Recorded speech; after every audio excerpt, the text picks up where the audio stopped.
So I've been asked before, how did I actually install this digital dash conversion?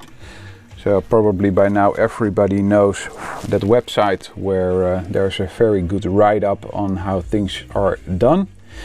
What I did from the scrapyard, I got this 36 pin connector.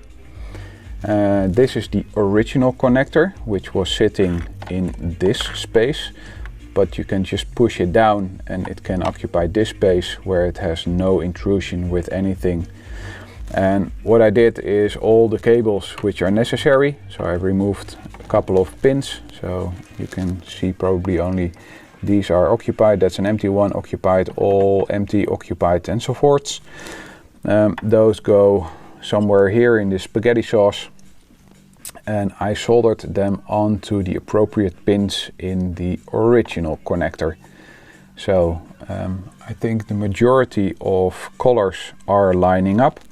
Some aren't, so you really have to pay attention which number in this one corresponds to which number in that one. Then, because these are just copper tabs, clean them up, put a little flux on, and you can easily solder the wires onto those. If for whatever reason you ever want to go back to an analog, which I don't think will ever happen, it's just a matter of unsoldering, remove the solder, put it back in the original position, remove this connector, and you can put the other one back in. But I found this the easiest to do in this way, because I didn't have to cut any connectors, so I still retain a somewhat OEM connector style appearance, even though you never see it. Anywho, that's the way I installed my digital dash conversion.